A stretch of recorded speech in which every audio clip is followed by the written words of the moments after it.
आज मिल गया एक और सच्चाई का पुजारी मिट्टी में। आग इनके शरीर को तो राख कर देगी, लेकिन इनकी आत्मा की आवाज कभी मिट नहीं पाएगी। पुलिस डिपार्टमेंट के इतिहास में डीआईजी रुद्र प्रताप चौहान का नाम सुनहरे अक्षरों में लिखा जाएगा। बहन, भगवान की मर्जी के सामने इंसान बेबस है। मुझे आपके परिवार के साथ पूरी हमदर्दी है। बहुत हो गई हमदर्दी। मंत्री साहब, ये भाषण बंद कर दीजिए। कुछ ही दिनों के बाद आप ही के डिपार्टमेंट के लोग जब इनका घर खाली करवाने जाएंगे ना, तब मैं पूछूंगा आपको हमदर्दी के बारे में। Bagle, control yourself.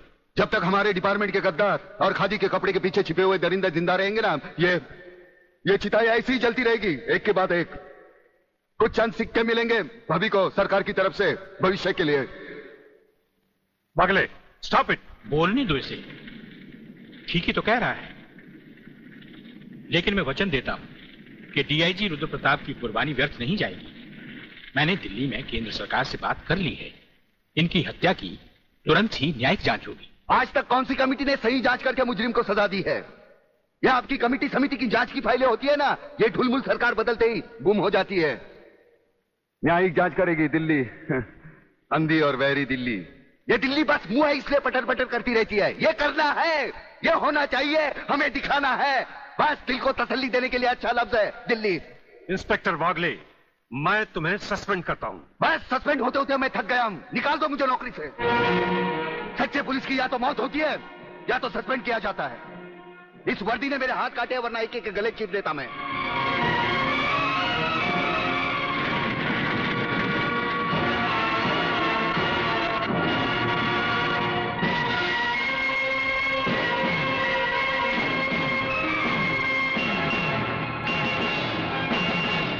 आप सब अच्छी तरह से सुन लें कि आज की इस मीटिंग के बाद मैं इस मामले में और कोई मीटिंग नहीं बुलाऊंगा।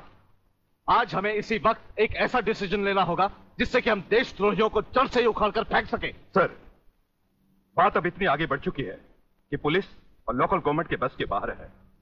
अब सिर्फ एक ही रास्ता है sir, military force. Mister Menon, आपकी क्या राय है? सर, मिस्टर सिन्हा ठीक कह रहे हैं। सर, इसके लिए हमें पूरी मिलिट्री फोर्स भेजने की जरूरत नहीं। ये काम एक ऑफिसर सिर्फ अकेला ही कर सकता है। सिर्फ एक? यस सर, सिर्फ एक। वो शेरों का शेर है और राजाओं का राजा। हमारी पूरी मिलिट्री फोर्स को उस पर नाज है।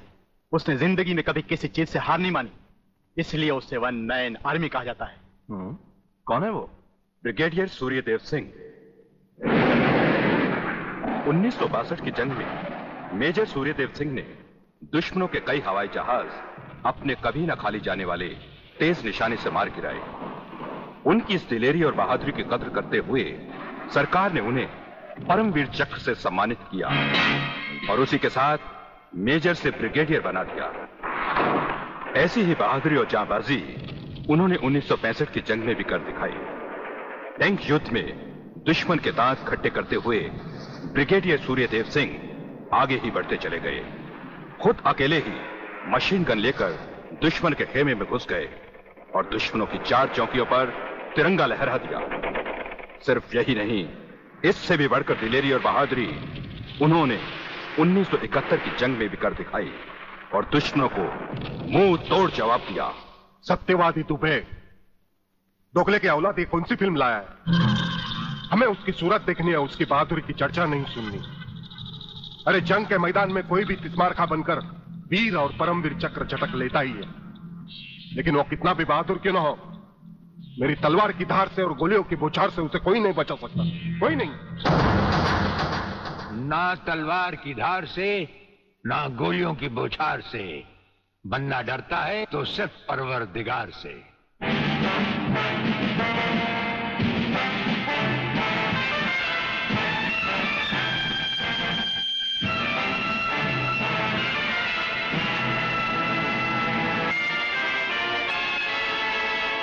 ब्रिगेडियर सूर्यदेव सिंह? अच्छा, तो यही है तुम्हारा ब्रिगेडियर सूर्यदेव सिंह। ढूंढ डालो इसे। खबरदार, कोई हिलेगा नहीं। हमारे कमांडोज ने तुम्हारे सब साथियों को घेर रखा है। स्वामी जी, जरा अपने पीछे भी नजर डालो।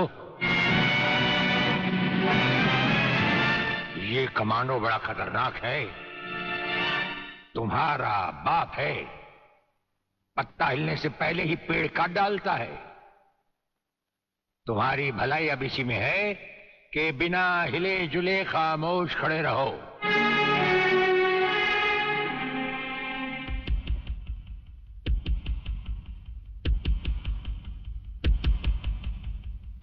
दुबे नाम है सत्यवादी। सत्यवादी दुबे। जैसे गधे की पीठ पर घोड़े की जीन अच्छी नहीं लगती, वैसे ही तुम्हारे कंधों पर ये सितारे अच्छे नहीं लगते। और ये कमरबंद पेटी भी अच्छी नहीं लगती।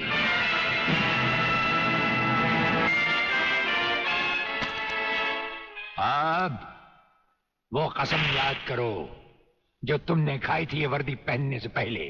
हम कसम खाते हैं कि हम पूरी ईमानदारी और वफादारी से देश और कानून की रक्षा करेंगे।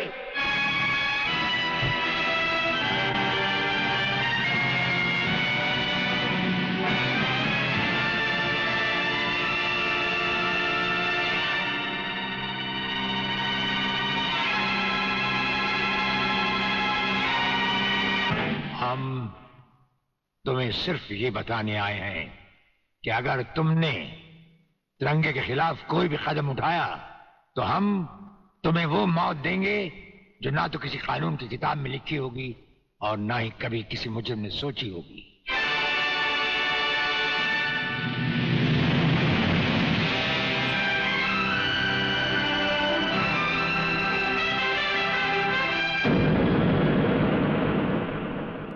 Hello, inspector Wagle speaking. No, suspended inspector Shivajirao Wagle speaking. Sir, DSP साहब ने आपको अर्जेंट बुलाया है, कल से ड्यूटी ज्वाइन करनी है। फिर इंस्पेक्टर वागले, तुम्हें शायद मालूम नहीं कि तमाम पुलिस ऑफिसर्स की फाइल्स देखने के बाद ब्रिगेडियर सूर्यदेव सिंह ने सिर्फ तुम्हें चुना है। सर, अब तुम दोनों को मिलकर काम करना है, लेकिन तुम पूरब हो तो वो पश्चिम है। इसलिए सीनियर ऑफिसर होने के बावजूद मेरी तुमसे रिक्वेस्ट है कि ब्रिगेडियर सूर्यदेव सिंह के साथ मिलकर जो भी खेल खेलना हो, शांति और ठंडे दिमाग से खेलना। सर,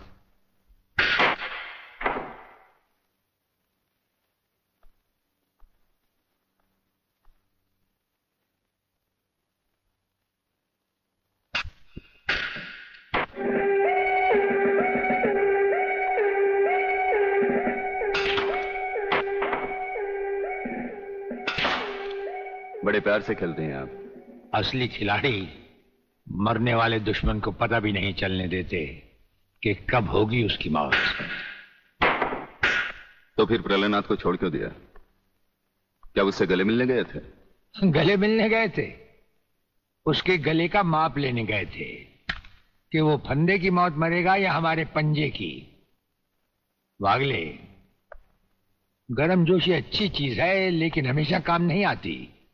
तुमने तो देखा ही होगा कि इसी गर्मजोशी की वजह से तुम कई बार सस्पेंड हो चुके हो। नौकरी की परवाह है किसको? यहां है कौन अपने पीछे रोने वाला? इस ईमानदारी की वजह से बहुत कुछ भुगता है, कोई तकरार नहीं है सर। लेकिन ये गुनाहगार कानून को हाथ में लिए फिरते हैं और मैं हमेशा कानून के दायरे में रहकर काम नहीं कर सकता। अपना तो उसूल है, पहले लात फिर बात, उसके बाद मुलाकात। भाई वागले, अपना तो उसूल है, पहले मुलाकात फिर बात और फिर अगर जरूरत पड़े तो लात। बड़ी उम्मीद थी आपसे, लेकिन अब पता चला आपका रास्ता अलग, मेरा रास्ता अलग। आप नरम खून के, मैं गर्म खून का। हम एक साथ काम नहीं कर सकते सर। वागले, तुमने समझा कि जिंदगी में सिर्फ तुमने ही बहुत कुछ खोया है।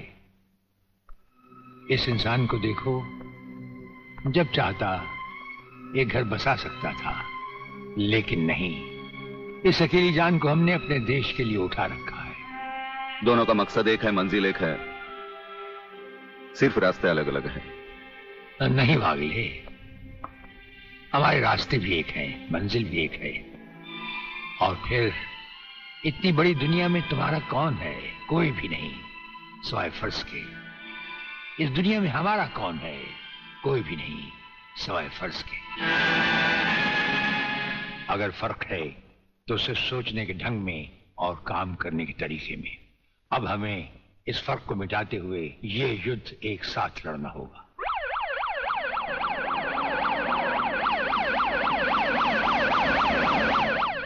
मुझे अपनी जान की तो परवाह नहीं है, लेकिन आप इस तरह खुलेआम गाड़ी में घूम रहे हैं, ये खतरा मैं उठा नहीं सकता। जिस गाड़ी में तुम बैठे हो ये मामूली गाड़ी नहीं। मामूली गाड़ी मामूली आदमियों के लिए होती है, ये गैर मामूली गाड़ी है, एक गैर मामूली इंसान के लिए। बुलेट प्रूफ, और इसमें ऐसे ऐसे गैजेट लगे हुए हैं जो बम से लेकर पटाखे तक की खबर में मिल जाती है। लेकिन इस वक्त हम जा कहां रहे सर? गाड़ी रुकने पर तुम्हें खुद ब खुद पता चल जाएगा।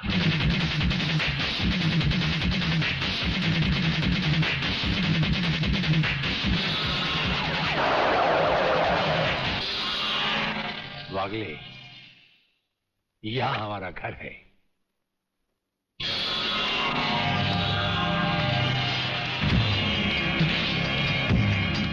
यहां तो सिर्फ चारों तरफ जंगल ही जंगल नजर आ रहा है, रहने की तो कोई जगह ही नजर नहीं।